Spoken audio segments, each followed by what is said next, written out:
سلام تعنا هبلنا تخطاتلتي أقسماويان مراخة بحفاش AMN نزي ساعات تتسنادو زيناتات إنه فلما غندي ندبتاتينا سممع بريتوريان مخبارن داغماي ناب ግጭት ካብ ምእታው ንምዕቃብን ህጹጽ ጻውዒት ቀሪቡ ኣብ ትግራይ ተጀሚሩ ዘሎ ኩናት ዳግማይ ገሰት ሰብኣዊ መሰላት ከየስዕብ ተሰጊኡ ኣብ ትግራይ አንጸላሊ ዘሎ ኩናት ጀምላዊ ህልቂት ከስዕብ ይኽእል ኢሉ ውድብ ሳልሳይ ወያነ ትግራይ መሰላት ህጻናት ዓለም ኣብ ሓደጋ ከም ዘለው ዩኒሴፍ ኣፍሊጡ ኢራን ዝኸፈ መጥቃዕቲ ከጋጥማ ከም ዝኽእል ፕሬዚደንት ኣሜሪካ ዶናልድ ትራምፕ ኣጠንቂቖም ናይዚኦምን ካልኦትን ዝርዝር ክስዕብዩ ሰናይ ምክትታል ኣብ ማእኸል መዕቆቢ ተመዛበልቲ ሰብዓ ካሬ መቐለ ልዕሊ 20 መዕቆቢ ኬንዳታት ብንፋስ ምውሳዶም ተገሊጹ ኣብ መዕቆቢ ተመዛበልቲ ሰብዓ ካሬ መቐለ ዝናብ ዝተሓወሱ ህቦብላ ንፋስ ኣብ መንበሪ እቶም ተመዛበልቲ ጉድኣት ኣብፂሑ እቶም ኣብ ሕማቕ መነባብሮ ዝርከቡ ተመዛበልቲ ኣብዚ እዋን ተፈጥራዊ ሓደጋ ዝናብ ንፋስን ስዒቡ ልዕሊ 20 መዕቆቢ ኣባይቲ ሙሉእ ብሙሉእ ከም ዝዓነውን ኣብ ውሽጦም ዝነበሩ ዕለታዊ መግብን መሳርሕታቶምን ከም ዝተበላሸውን ጽላል ሲቪል ማሕበረሰብ ምዕራብ ትግራይ ገሊጹ እቲ 28 ሓምለ 2018 ዓ.ም ኣብ ማእከል መዕቆቢ ሰብዓ ካሬ ብዘጋጠመ ብርቱዕ ንፋስ ዝተሓወሶ ከቢድ ዝናብ ልዕሊ 20 መዕቆቢ ኣባይቲ ሙሉእ ብሙሉእ ከም ዝዓነወ መተሓባበሪ እቲ ማእከል ኣይተዘበኖም ገሊጹ በቲ ዘጋጠመ ሓደጋ እቶም መዕቆቢ ኣባይቲ ካብ ጥቕሚ ወጻኢ ምዃኖም ጥራሕ ዘይኮነስ ኣብ ውሽጢ እቶም ገዛውቲ ዝነበረ ንብረትን ካልኦት ኣድለይቲ ናውትን እውን ዓብዪ ክሳራ ከም ዝበጽሖም ሓቢሩ ሰብኣውነት ዝስምዖ ኩሉ ወገን ህጹጽ ደገፍ ክግበር ኣይተዘበኖም ጸዊዑ ኣስዒቡ እውን እቲ ዝተመዛበለ ህዝቢ ኣብ ትሕቲ ከቢድ ጸገም ከም ዝርከብ ብምሕባር ነቲ ጸገም ዘላቒ መፍትሒ ዝኸውን እቲ ዝተመዛበለ ህዝቢ ናብ መረበቱ ዝምለሰሉ ኩነታት ክመቻቸወሉ ጻውዒት ኣቕሪበሎ ኣብ ትግራይ ተጀሚሩ ዘሎ ኩናት ዳግማይ ገሰት ሰብኣዊ መሰላት ከየስዕብ ተሰጊኡ ኣምነስቲ ኢንተርናሽናል ኣብ ክልል ትግራይ ዝተወልዐ ሓዱሽ ግጭት ንኻልእ ዙርያ ገሰት ሰብኣዊ መሰላት ከቃልዕ ምዃኑ ጠንቂቑ መንግስቲ ፌደራልን መራሕቲ ትግራይን ድሕንነት ሰላማውያን ሰባት ንምርግጋጽ ዓለምለኻዊ መትከላት ሰብኣዊ መሰላት ከኽብሩ ዝሓተተ ትትካል ኣብ ምዕራብ ትግራይ ኣብ መንጎ ሰራዊት ኢትዮጵያን ዕጡቓት ሰራዊት ህወሓትን ኩናት ምስ ኣጋጠመ ብኣማይ ዝቑጸሩ ነበርቲ ናብ ሱዳን ተሰዲዶም ብምባል ነቲ ድሮ ጀሚሩ ዘሎ በደላት ኣብ ልዕሊ ንጹሃን ተጋሩ ኣቃሊሑ ዓለም ለኻዊ ትካል ተጣባቂ ሰብኣዊ መሰላት ኣምነስቲ ኢንተርናሽናል 27 ሓምለ 2018 ዓ.ም ኣብ ዘውፅኦ መግለጺ ኣብ ክልል ትግራይ ዝተወልዐ ሓዱሽ ኩናት ንካልእ ዙርያ ገሰት ሰብኣዊ መሰላት ከቃልዕ ከም ዝኽእል ስግኣቱ ገሊጹ እቲ ዓለማዊ ትካል ሰብኣዊ መሰላት ነቲ መጠንቀቕታ ዘስምዐሉ ምኽንያት 25 ሓምለ 2018 ዓ.ም ዝተኸሰተ ሓዱሽ ኩናት ተስዒቡ እዩ ኣብ ምዕራብ ትግራይ ሸረሪና ዝተባሃለ ከባቢ ሰራዊት መንግስቲ ኢትዮጵያን ዕጡቓት ሰራዊት ህወሓትን ቅልዑ ኩናት ምጅማሮም ዘኻኺሩ በዚ ምኽንያት ዛጊድ ብኣማይ ዝቑጸሩ ነበርቲ ካብቲ ከባቢ ዶብ ሰጊሮም ናብ ሃገረ ሱዳን ከም ዝተመዛበሉ ጸብጺበሎ እቲ ን23 ሰዓታት ዝተኻየደ ውግእ ብከቢድ ኣጽዋርን ሰብ ኣልቦ ነፈርትን ዝተደገፈ ምንባሩ ካብ ትግራይ ዝወፀ መግለፂ ኣረጋጊጹ እቲ ኣብ መንጎ እቶም ሓይልታት ዝተጀመረ ኩናት መዕለብ እንተዘይረኺቡ ናብ ዳግማይ ዝለዓለ ሰብኣዊ ጥሕሰት ከየምርሕ ትካል ተሓላቒ ሰብኣዊ መሰላት ስግኣቱ ገሊጹ ስምምዕ ፕሪቶሪያን ምኽባርን ዳግማይ ናብ ግጭት ካብ ምእታው ንምዕቃብን ህጹጽ ጻውዒት ቀሪቡ ኣብ መንጎ ሰራዊት ኢትዮጵያን ዕጡቕ ሰራዊት ህወሓትን እናዓበየ ዝኸይድ ዘሎ ወጥሪ ዓሚቕ ስክፍታ ከም ዘለዎ ትካል ሰላም ኤውሮፓ ገሊጹ ህዝቢ ትግራይ ካብቲ ዝሓለፈ ናይ ኩናት ሃስያ ከይወፅእ ሓዱሽ ወጥሪ ስጋት ፈጢሩሉ ኣሎ ዝበለ ኮይኑ ኣብ መንጎ ሰራዊት ፌደራል ኢትዮጵያን ዕጡቕ ሰራዊት ህወሓትን እናተፈጠረ ዝመጽእ ዘሎ ወጥሪ ኣብ ዓለም ለኸ ማሕበረሰብ ዓሚቕ ስጋት ፈጢሩ ይርከብ ትካል ሰላም ኤውሮፓ 28 ሓምለ 2018 ዓ.ም ኣብ ዘውፅኦ መግለጺ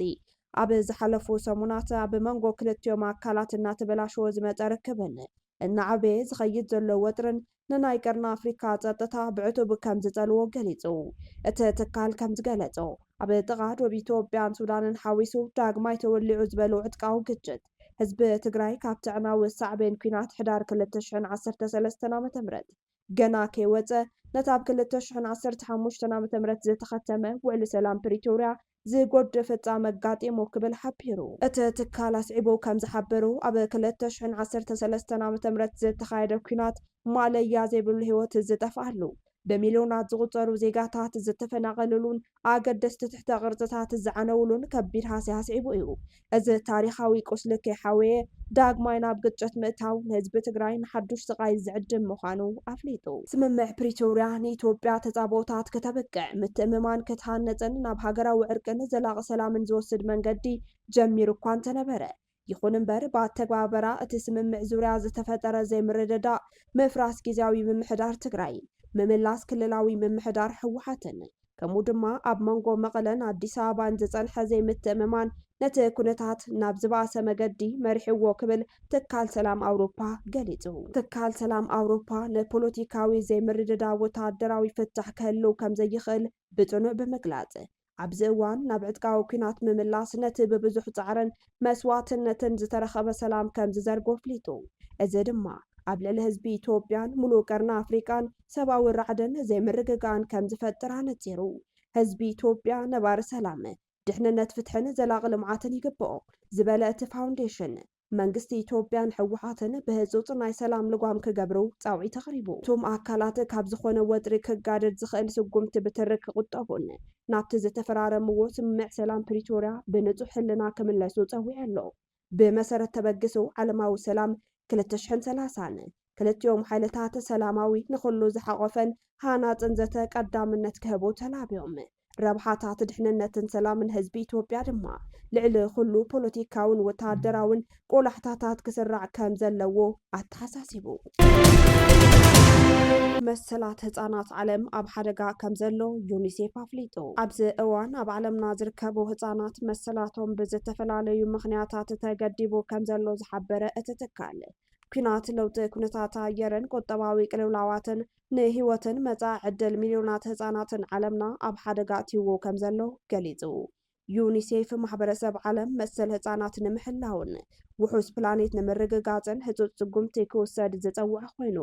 ኩናትን ዘይምዕሪ ኩነታት ኣየርን ንህፃናት ትምህርቲ ጥዕናን መሰረታዊ ሰብኣዊ መሰላትን ከይረኽቡ ዓጊትዎም ኣሎ ክብል ኣፍሊጡ። ኣብዚ እዋን ብሚልዮናት ዝቁፀሩ ህፃናት ኣብ ሓደጋ ከም ዘለው ትካል ህፃናት ሕቡራት ሃገራት ዩኒሴፍ ኣጠንቂቑ።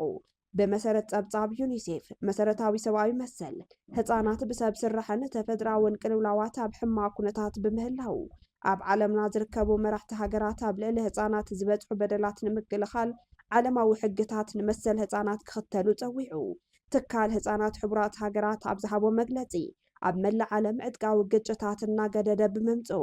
እናገደደ ዝኸይድ ዘሎ ቅልውላዊ ክሊማን ቁጠባዊ ምንቁልቋልን መጻኢ ዕድል ህፃናት ተስፋ ናብ ዘይብሉ ብርኪ የውርዶ ከም ዘሎ ሓቢሩ። ግዱድ ናይ ጉልቦት ብዝበዛ ምምዝባል ስደት ትሕቲ ዕድመ ምርዓን መሰል ትምህርትን ጥዕናን ህፃናት ቀንዲ ተኣፈፍቲ ዓለማዊ ተርእዮ ዓፀቦታት ኣብ ልዕሊ ህፃናት ዓለም ኮይኖም ክብል ድማ ገሊጹ።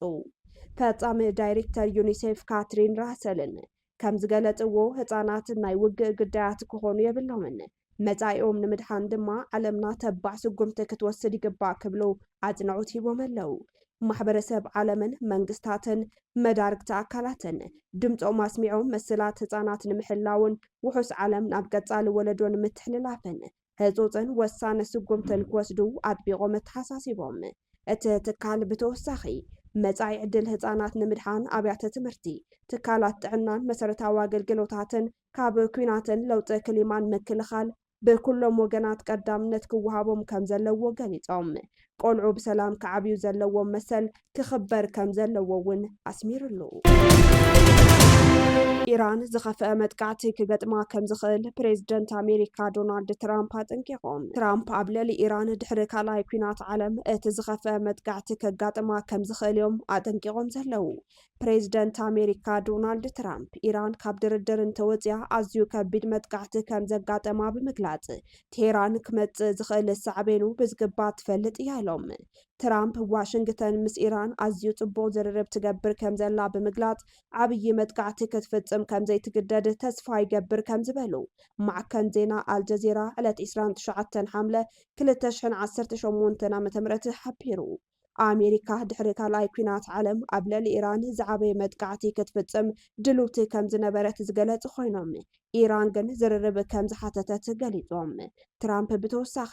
ኢራን ኣብ መጻኢ እውን እንተኾነ ኒኩለራዊ ኣጽዋር ፈጺሙ ክህልዋ ከም ዘይኽእል ብምግላጽ ቴሄራን ሓንቲ እውን ትኹን ኒኩለራዊ ኣጽዋር እንተወኒና ዓለም ፍልይቲ ክትከውን ምዃና ኣጠንቂቖም። ኣብ መወዳእታ ኣብ ትግራይ ኣንጸላልዩ ዘሎ ኩናት ጀምላዊ ህልቂት ከስዕብ ይኽእል ኢሉ ውድብ ሳልሳይ ወያነ ትግራይ። ውድብ ሳልሳይ ወያነ ትግራይ ነዚ ዝበለ ኣብ ትግራይ ዘሎ ህልው ኩነታትን መዋጽኦ ትግራይ ኣብ ዝብል ዛዕባ ብዙም ኣብ ዘሳለጦ መድረኽ ዘተ መበገሲ ሓሳብ ዘቕረቡ ኣቦ ወንበር እቲ ውድብ ኣይተ ገብረተንሳኤ ኣብዚ እዋን ትግራይ መንግስቲ ኣልባ ኮይና ዝነበሩ ባህላዊ ማሕበራዊ ክብርታት ክፈርሱ ምኽንያት ኮይነሎ ብምባል እንትቕጽሉ ሶሻል ኢንሰክሪቲ ብሰፊሑ ኣብ ትግራይ እኒኦ ማለት እዩ። ተስፋ የለን፣ ወረ ኩናት እኒኦ፣ ግፋ እኒኦ፣ መእሰርቲ እኒኦ፣ ንክትነብር ዘፍርሕ ሃዋህው ብሓፈሻ ህይወት ኣብ ትግራይ ንክትነብርስ ውሕስና ዘይስምዐካ ምናልባት እውን ናበየ ጠፊኦ ዝኸዶ ዝብለሉ ትግራዋይ ተፈጢሩ ዝኒአ ማለት እዩ። እቲ ካሊእ ማሕበራዊ ክብርታት ፍርሰት ኣጋጢሙ እኒኦ። ማሕበራዊ ክብርታትና ማለት ስርቂ ከም ንውር፣ ጉቦ ከም ንውር፣ ሞት ከም ንውር፣ ሕኸኸን ክሓከካ ግበረለይ ክገብረልካ ከም ንውር ዝርአየሉ ኩነታት ምጭኽኻን ምጭብርባር ኣብ መራሕቲ ሃይማኖት ከይቐረየ ብሰፊሑ ማሕበራዊ ክብርታትና ኣብ ምፍራስ ይርከቡ። ሓንቲ ዓዲ ንምጥፋእ መጀመርያ ማሕበራዊ ክብርታታ እዮም ዝፈርሱ። ክብርታታ ዝሽከሞ ይስእኑ እቲ ዓዲ ብዘይ ኩናት ዋላ ትቅህም ሰባት መንነቶም ምጽያፍ ይጅምሩ። እዚ ብግብሪ ኣብ ሓደ ማሕበራዊ ሚድያ ኩልና ንሪኦ ዘለና እዩ። እዚ ካብ ስርዓት ኣልቦነት ካብ መንግስቲ ኣልቦነት ዝመጽእ እዩ። ምዕሩይ ስርዓት ተዘይልዩ መንግስቲ ተዘይልዩ ስርዓት ኣልቦነት ተዘይልዩ እቶም ማሕበራዊ ክብርታት ዝበሃሉ ናፈረሱ ናተሸርሸሩ ነቲ ዓዲ ከም ዓዲ ጠጠው ዘብልዋ ይምንምኑ። ብሓፈሻ ፖለቲካዊ፣ ማሕበራዊ፣ ፀጥታዊ፣ ቁጠባዊ ትግራይ ኣብ ከቢድ ውድቀት ከም ዘሎ ምርዳእ ብቐሊሉ ይከኣል ማለት እዩ። ኣብ ትግራይ ብሰንኪ ባህጊ ውሽጣውን ደጋውን ሓይልታት ክውላዕ ተሓሲቡ ዘሎን ኢሉ እውን 25 ሓምለ 2018 ዓ.ም ዝተጀመረን ኩናት ኣብ ልዕሊ ተጋሩ ጅምላዊ ህልቂት ዘስዕብ ዝተፈላለዩ ሓይልታት ንናይ ባዕሎም ረብሓ ክብሉ ኣብ መሬት ትግራይ ክፍጸምን ህዝቢ ትግራይ መሊኡ ክጠፍእን ዝግበር ኩናት እዩ ክብሉ ኣይተ ገብረተንሳኤ ኣቦ መንበር ውድብ ሳልሳይ ወያነ ትግራይ ይገልጹ። ትግራይ ስፍሕ ዝበለ ማለት ሰፋሕቲ ኩናታት ኣጋጢምዎ እዩ። እቲ ናይ ሕዚ ኩናት ግን ካብቶም ዝሓለፉ ኩናታት ብዝተፈላለየ መንገዲ ፍልይ ዝበለ እዩ። ብዓውዱ ተሪእናዮ ሕድሕዳዊ ዘለዎ ውሽጣዊ ቀጠናዊ እህግራዊ መልክዕ ዘለዎ እዩ። ብባህሪኡ ተሪእናዮ እውን ስሩዑን ዘይስሩዑን ሓይልታት ዝሳተፉሉ፣ ብስፍሓቱ ተሪእናዮ እውን ብመሬት፣ ብኣየር፣ ብባሕሪ፣ ብሳይበር፣ ብቴክኖሎጂ ዝካየደሉ ብዒላማ ተሪእናዮ እውን ስቢላውን ዕጡቃትን ዘይፈሊ ምናልባት ጅምላዊ ጀነሳይድ እውን ከፍፅም ዝኽእል ዓይነት ኩናት ምዃኑ እዩ። ብግዜ ተሪእናዮ እውን መዓዝን ኣበይን ከም ዝውዳእ ዘይፍለጥ ብዕላምኡ ብውፅኢቱ እውን ዘይነፀረ ብሕጋውነቱ እውን ተሪእና ወይ ብፍትሓውነቱ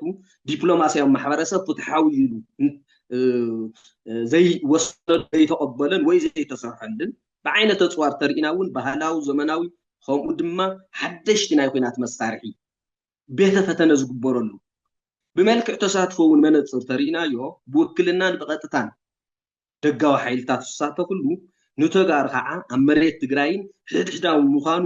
ኣዝዩ ዝኸፍአ ይገብሮ። ኣብ ልዕሊ እዚ ድማ ህዝቢ ትግራይ ዘይተስማዕምዐሉን ዘይኣመነሉን ምዃኑ ብጣዕሚ ዝተፈለየን ከቢድን ይገብሮ ማለት እዩ። ሓይልታት ኣብ ትግራይ ኩናት ክለዓል ዝደልዩ ምክንያት ብምባል እንትገልጹ ድማ ብወገን መንግስቲ ኢትዮጵያ ትግራይ ስጋት ስልጣነ ኢትዮጵያ ዝብል መበገሲ ከም ዘለዎን ብወገን ሻዕብያ ከዓ ትግራይ ንህንፀት ሃገረ ኤርትራ ስጋት እያ ብምባል ዝብገስ ብምዃኑ ትግራይ እውን ናብቲ ኩናት ክትኣቱ ዝደፍኦ ኩነታት ከም ዘለውዋ ይዝርዝሩ ኣይተ ገብረተንሳኤ። ናይዚ ኩናት ከም መበገሲ ዝውሰዱ ብደጋውን ውሽጣውን መንቀልታት ክንርኢ ከለና ደጋዊ መንቀልታት ብኢትዮጵያ ወገን ክርአ ከሎ ትግራይ ናይ ስልጣንን ናይ ህንፀት ሃገር ኢትዮጵያን ስጋት ወይ ዕንቅፋት እያ ካብ ዝብል ይብገስ። መግለፂታቱ ድማ ግዛኣታትና ይቁረሱ ኣለዉ፣ ህዝቢ ይብተን፣ ህዝብታትና ይውድኑ፣ ክውሕዱ፣ ማይነርቲ ክገብሩን ናገበሩን ፀኒሖም መንነታዊ ህብረታትና ዕላማ ገይሮም እናተንቀሳቀሱን ይንቀሳቀሱን ኣለው ብቁጠባ ብስነ ልቦና ፖለቲካ ብኩለ መዳያዊ ነገር አንጻር እዚ ብሔር ይንቀሳቀሱ ማለት እዩ ብስርዓት አገባብ ተተሊሙ ተሓሲቡ ብማሕበር መንግስትን ትካላት ተዓድን ድማ ይፍፀም ልዕሊ ኩሉ ድማ ጀኖሳይድ እውን ተፈፂሙ ማለት እዩ ብወገን ኤርትራ ወይ ሻዕብያ ተርኢና እውን ብሔረ ትግራይ አንጻር ሃገር ህንፀት ኤርትራ እያ ካብ ዝብል ዝብገስ ከም ስትራቴጂ ትግራይ ካብ ድኽምቲ ትግራይ ክሳብ ምዕቃቕ ትግራይ ዝስድር ምንቅስቃሳት ናገበሩ ፀኒሖም ማለት እዩ ሕዚ ከዓ ያው ስልታዊ ኩናት ያው ትግራይ ከም ድፋዕ ምግባር ያው ንሓበራዊ ላዕላውነት ኤርትራ ዝግበር ዘለዩ ናይ ዕላማን ለውጢ ዝተገበረሉ ኩነታት የለን ናይ ስትራቴጂካዊ ዕላማ ወይ ንትግራይ ዝጥምቱሉ መነፀር ዝኾነ ዓይነት ለውጢ ብዝኾነ ነገር ኣይተረአየን ማለት እዩ እቶም ካልኦት ናይ ደጋዊ ሓይልታት ብመነፀር ምስ ስርዓት ኢትዮጵያ ዘለዎም ርክብ ወይ ኢትዮጵያ ብምጥንካር ወይ ብምድኻም መነፅር እቲ ኩናት ክድፋእ ወይ ክዝሕል ይገብርዎ ማለት እዩ ብወገን ትግራይ ተመፂና ግን ክልተ መሰረታዊ ምክንያታት እነዩና እቲ ሓደ ህዝባዊ ምክንያት ንኩሉ ብሔረ ትግራይ ከም ምክንያት ዝወስድ ማለት እዩ ህዝባዊ ሕተታት ግዛኣትና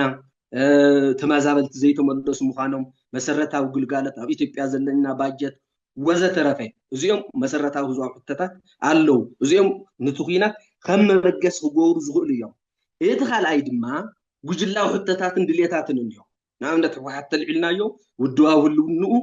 ኣብ ሓደጋ ስለ ዝኣተወ ንሰርቲኬት ንፍልጠ ክብል እቲ ኩናት ከም መንቀል ገይሩ ይወስዶ ማለት እዩ ኣብ ልዕሊኡ ድማ ናይ ስልጣን ኣብ ውሽጢ ትግራይን ኣብ ፌደራል መንግስትን ናይ ስልጣን ባህጊ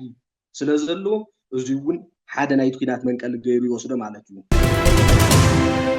ካብ ኣክሱማውያን መራኸቢ ሓፋሽ ናይዚ ሰዓት ዜናታት ክትከታተሉ ፀኒሕኩም ንምክትታልኩም ነመስግን ምስ ዝተረፉ መደባትና ሰናይ ግዜ